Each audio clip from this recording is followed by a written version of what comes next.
Hello दोस्तों, स्वागत है आपके अपने YouTube channel three little tutor में। जैसा कि आप लोग जानते हैं कि मैं केंद्रीय विद्यालय एडमिशन से संबंधित वीडियोज लाते रहता हूं और आप लोग को ये भी पता है कि केंद्रीय विद्यालय में बाल वाटिका 1 और 3 के लिए तथा क्लास 1 के लिए ऑनलाइन रजिस्ट्रेशन हो रहे हैं।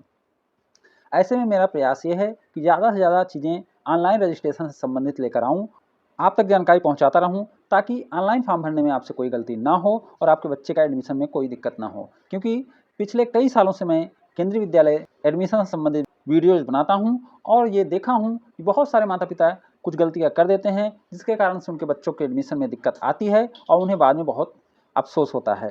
तो हमारा प्रयास यही रहता है कि आपसे कोई गलती ना हो। तो इस वीडियो को भी मैं उसी कड़ी में लेकर आया हूँ कि आपके फॉर्म में कोई गलती ना हो। अगर गलती हो गई है तो क्या करें। बहुत सारे माता पिता ये भी कमेंट कर रहे हैं कि हमसे फॉर्म भरने में गलती हो गई है, सुधार कैसे करें। तो केंद्रीय विद्यालय में सुधार की कोई प्रक्रिया नहीं है, लेकिन उसका एक ऑप्शन है जिसे मैं इस वीडियो में लेकर आया हूं और उसका चर्चा करने वाला हूं। तो चलिए वीडियो स्टार्ट करते हैं और देखते हैं कि फॉर्म भरने की लास्ट डेट क्या है, क्योंकि ये भी कमेंट में बार बार पूछा जा रहा है। और कैसे रीचेक करें क्लास 1 का ऑनलाइन फॉर्म या बाल वाटिका का ऑनलाइन फॉर्म।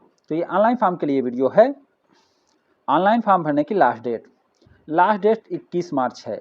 अगर आपने अभी तक केवी क्लास 1 या बाल वाटिका 1 और 3 का ऑनलाइन फॉर्म नहीं भरा है तो आज ही भर दीजिए, क्योंकि 21 मार्च को ऑनलाइन फॉर्म भरने की लास्ट डेट है। 21 मार्च के बाद आप फॉर्म नहीं भर पाएंगे।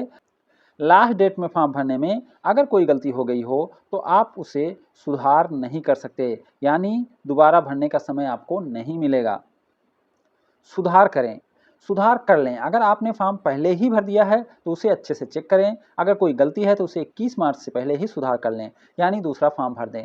तो केंद्रीय विद्यालय में फॉर्म में सुधार करने का कोई ऑप्शन नहीं रहता है, यद्यपि आप दूसरा फॉर्म भर सकते हैं।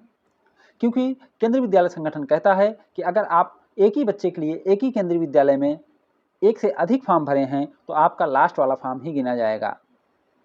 क्या केवी के ऑनलाइन रजिस्ट्रेशन की डेट बढ़ सकती है? ये कमेंट भी बार बार पूछा जा रहा है। तो ऐसा नहीं होता है, रजिस्ट्रेशन की डेट बढ़ने की कोई संभावना नहीं है, क्योंकि केंद्रीय विद्यालय संगठन पहले भी कभी भी रजिस्ट्रेशन की डेट नहीं बढ़ाया है। इसलिए इस बार भी रजिस्ट्रेशन की डेट बढ़ाने की संभावना नहीं है, क्योंकि केंद्रीय विद्यालय संगठन एक फिक्स टाइमिंग के हिसाब से, फिक्स शेड्यूल के हिसाब से चलता है, उसमें चेंज नहीं करता है जब तक कि अति आवश्यक न हो। कमेंट करें। अगर आपको कहीं कोई प्रॉब्लम आती है तो हमें डिटेल में कमेंट करें, हम आपके सभी कमेंट का जवाब देने की कोशिश करेंगे। चेक करें। अब जो सबसे महत्वपूर्ण है कि अपने फॉर्म को रीचेक कैसे करें, क्या रीचेक करना है, क्योंकि बार बार सभी लोग बोलते रहते हैं कि फॉर्म को चेक करें, फॉर्म को अच्छे से देखें, उसमें कोई गलती नहीं होनी चाहिए, लेकिन ये नहीं बताया जाता क्या चेक करना है, क्या इंपॉर्टेंट है, क्या देखना है। तो इस वीडियो में मैं उसे ही लेकर आया हूँ। आपको क्या क्या पॉइंट देखना है। वैसे तो आपको सभी पॉइंटों को ध्यान से देखना है, लेकिन जो अति महत्वपूर्ण पॉइंट हैं उन्हें मैं यहाँ लेकर आया हूँ कि आपको क्या चेक करना है। सबसे पहले बच्चे के नाम की स्पेलिंग जन्म प्रमाण पत्र के अनुसार हो, ये आपको देखना है। डेट ऑफ बर्थ सही हो, यानी जन्म प्रमाण पत्र के अनुसार ही डेट ऑफ बर्थ भी हो।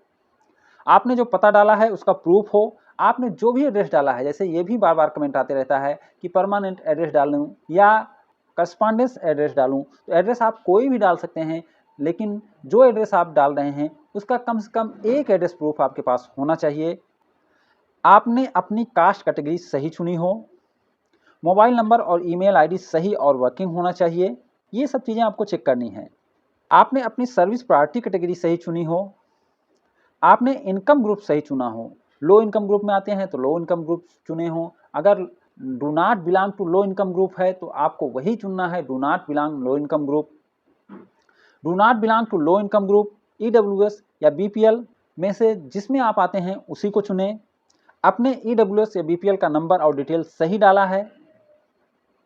आपने स्कूल की दूरी सही चुनी है। आपने फॉर्म भरने के दोनों चरण पूरे किए हैं, यानी रजिस्ट्रेशन और फॉर्म फिलअप दोनों ही किए हैं।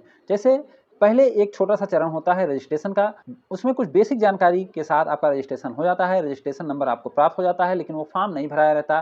बाद में जब आप फॉर्म भरते हैं तो उसमें 5 चरण होते हैं, जिसमें कि स्टूडेंट की जानकारी, माता पिता की जानकारी, डॉक्यूमेंट की जानकारी, स्कूल चयन की जानकारी, फिर लास्ट में अपलोड करना है जो आपको डॉक्यूमेंट और फॉर्म को सबमिट करना। ये पूरे चरण होते हैं। आप सभी चरण पूरे किए हैं कि नहीं, ये आपको कंफर्म करना रहता है। और ये कंफर्म कैसे होगा? जैसे कि आपको अगर एप्लीकेशन सबमिशन कोड प्राप्त हो गया है तो यानी कि आपने दोनों चरण पूरे कर लिए हैं और आपका फॉर्म सही सबमिट हो गया है। और नेक्स्ट है फोटो और डेट ऑफ बर्थ का स्कैन कॉपी का सही फॉर्मेट आपने डाला हो, यानी फोटो जेपीईजी या जेपीजी फॉर्मेट में होना चाहिए और बर्थ सर्टिफिकेट जेपीजी या पीडीएफ फॉर्मेट में होना चाहिए और 256 केबी से कम का होना चाहिए। तो फॉर्मेट भी आप चेक कर लें कि आपने सही फॉर्मेट में डाला हो। आपको एप्लीकेशन सबमिशन कोड प्राप्त हुआ हो, यह भी बहुत महत्वपूर्ण है, क्योंकि अगर आपको एप्लीकेशन सबमिशन कोड प्राप्त हो गया है तो आपका फॉर्म केंद्रीय विद्यालय संगठन के लिए चला गया है और आपका फॉर्म उस केंद्रीय विद्यालय में भी चला गया है जिसमें आपने फॉर्म भरा है, यानी आपका फॉर्म लॉटरी के लिए चला गया है और आपके बच्चे का नाम लॉटरी में आएगा। तो फॉर्म में चेक करने वाली इतनी ही बातें रहती हैं। आप अगर इतना चीज़ चेक कर लिए हैं और ये सभी चीज़ें सही हैं तो आपका फॉर्म 100% सही है, आपको कोई दिक्कत नहीं है और आपके बच्चे का नाम लॉटरी में जाएगा।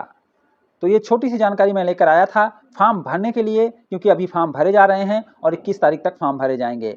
उम्मीद करता हूँ कि वीडियो आपको अच्छा लगा होगा और यदि अभी तक आपने ये वीडियो देखा है तो आपको हमारे साथ बने रहने के लिए शुक्रिया। अगर हमारे वीडियो आपके लिए थोड़े भी हेल्पफुल हुए हैं तो एक लाइक और एक कमेंट जरूर करें, हमें अच्छा लगेगा।